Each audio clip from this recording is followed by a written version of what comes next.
ഉദാഹരണത്തിന് 1 ടീസ്പൂൺ മുളക് പൊടി എന്നത് 1.5 ടീസ്പൂൺ എടുക്കുക. ഹലോ എവ്രി വൺ, സൗണ്ട് കേട്ടപ്പോഴേ മനസ്സിലായിട്ടുണ്ടാവുമല്ലോ. ഷാൻജിയോൻ്റെ വീഡിയോ കണ്ടിട്ട് നമ്മൾ ഇന്നൊരു കുക്കർ ബിരിയാണി ഉണ്ടാക്കാണ്. അടിപൊളിയായി വന്നു കേട്ടോ. എന്തതിലിട്ടിരിക്കുന്നത്?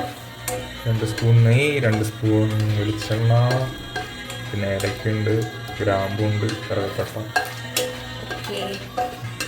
ഇനി നമ്മൾ എന്തിടണം? സവോള. ഒരു ചോദ്യം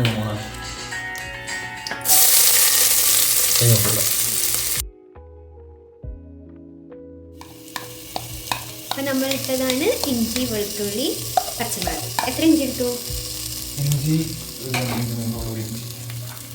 10 വെളുത്തുള്ളി, 4 പച്ചമുളക്, 4 പച്ചമുളക്, ഒരു ചെറിയ തക്കാളി.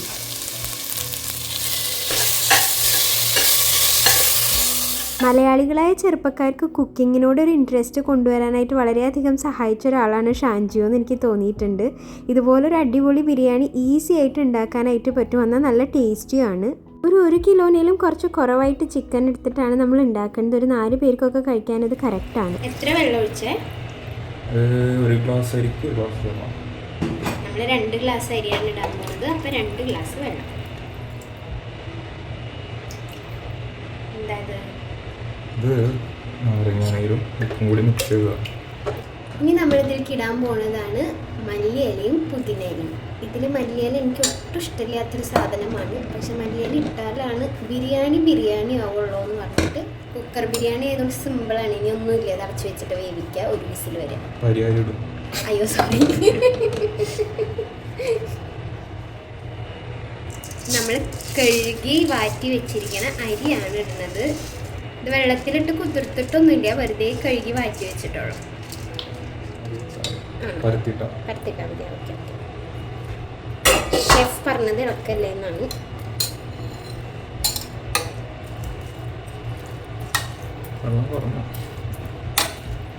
എനിക്കറിയില്ല, ഷാൻജിയോ ഉള്ളത് കൊണ്ട് ജീവിച്ചു പോണ ഒരു കുട്ടി ഷെഫാണിത്. ഷെഫിനെ കുക്ക് ചെയ്യാൻ ഇഷ്ടമാണോ? അപ്പോൾ ഒരു വിസിൽ വന്നിട്ട് 10-20 മിനിറ്റ് ആയിട്ടുണ്ട്. നമുക്ക് തുറന്ന് നോക്കാം.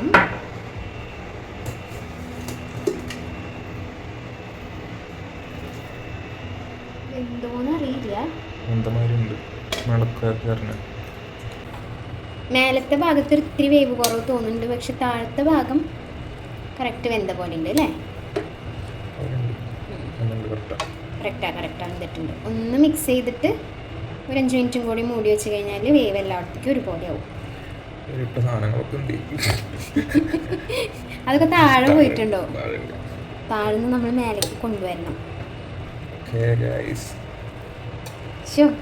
ഞാൻ ആദ്യമായിട്ടാണ് ജിഷ്ണു ഉണ്ടാക്കിയ കുക്കർ ബിരിയാണി ഞാൻ കഴിച്ചിട്ടുണ്ട്, പക്ഷെ ജിഷ്ണു ഉണ്ടാക്കിയ കുക്കർ ബിരിയാണി ഞാൻ ആദ്യമായിട്ടാണ് കഴിക്കാൻ പോകുന്നത്. ഇവിടെ ഫ്രണ്ട്സിനൊക്കെ കൊടുത്തിട്ട് വളരെ നല്ല അഭിപ്രായമാണ്. പാൻ ഏഷ്യൻ ലെവൽ ഹിറ്റ് എന്നാണ് പറയപ്പെടുന്നത്. നോക്കിയിട്ട് പറയാം എങ്ങനെ ഉണ്ടെന്ന്. ഏറ്റവും അവസാനം കുറച്ച് സവാള വറുത്തതും കൂടി ചേർക്കുന്നുണ്ട്. സാധാരണ കുക്കർ ബിരിയാണിയിൽ ഇത് ചേർക്കില്ല അല്ലേ? ഇത് വെറുതെ ഒരു ഭംഗിക്ക്, ഒരു മണത്തിനും ഈ സവാള വറുത്തത്. ഇനി ടേസ്റ്റ് ചെയ്യാം. ഓക്കെ, എനിക്ക് സാധാരണ കുക്കർ ബിരിയാണിയാണ് സാധാരണ ബിരിയാണിയിലും ഇഷ്ടം. പിന്നെ സാലഡ് ഇല്ലാണ്ട് എനിക്ക് ബിരിയാണി കഴിക്കാൻ ഇഷ്ടമില്ല. പൊതുവെ എനിക്ക് ബിരിയാണി വലിയ ഇഷ്ടമില്ല, എന്നാലും കുക്കർ ബിരിയാണി ഒത്തിരി ഇഷ്ടമാണ്. അപ്പോൾ നമുക്ക് നോക്കാം, നല്ലതായിരിക്കുമോ?